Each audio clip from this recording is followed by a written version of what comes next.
So in 2020, during my last year of studies, during COVID and everything, I did my research on how much actually fashion is strictly political, because if we think, we have the hippies, we have the punks, we have the Black Panthers who into the years of the civil rights movement in the beginning of the age of Aquarius, they used as a main tool their clothes to identify themselves into the society, to show their vote. So for me, fashion is strictly political, and for myself, I cannot anymore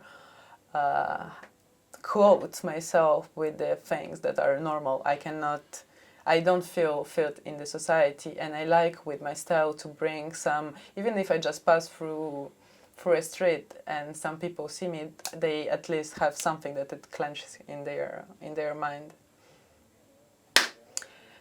Another thing about fashion is that I think that fashion industry is the most toxic industry that never existed, from different sides, because from one side we have this all capitalistic part of overproduction, of using child labor, of using absolutely unsustainable for the environment materials, plastic, colors, and from the other side it's all about the marketing and the communication part of fashion that completely fucked up the mind of women, not only also men, with this image of anorexia in some years ago, of the perfect beauty that actually is completely photoshopped, and everyone is so much into the running toward this perfection ideal that has been dictated by the fashion institutions that doesn't exist. And actually, if we stop and we think, a lot of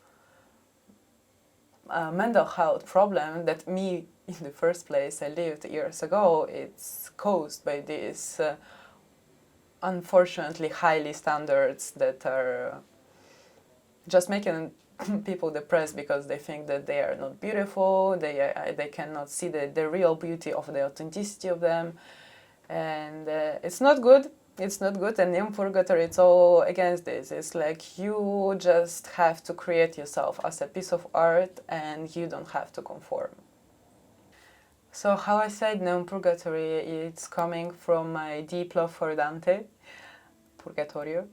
And we can say that Neon Purgatory as itself, I felt it already when I was working on it, but after this exposition I really saw the reason why.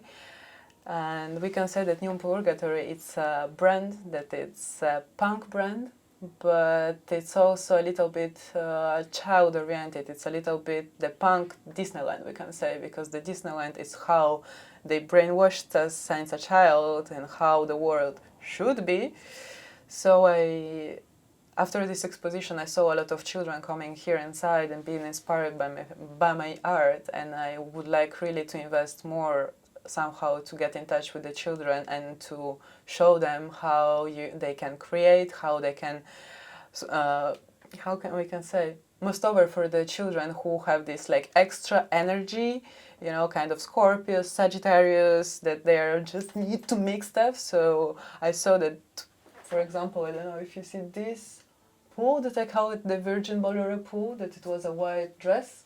It's been the most successful piece.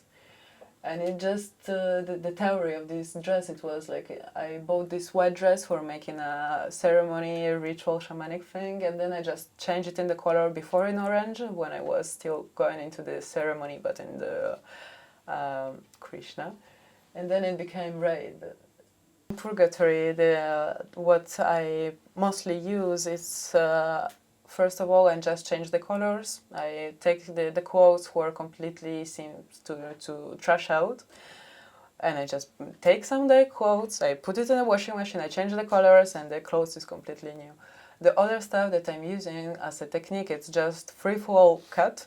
So I choose geometrical patterns that can a little bit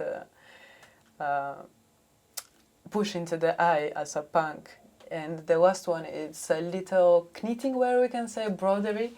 So it's just like luxury color, how you say it, needle? No, fil d'or, we can say.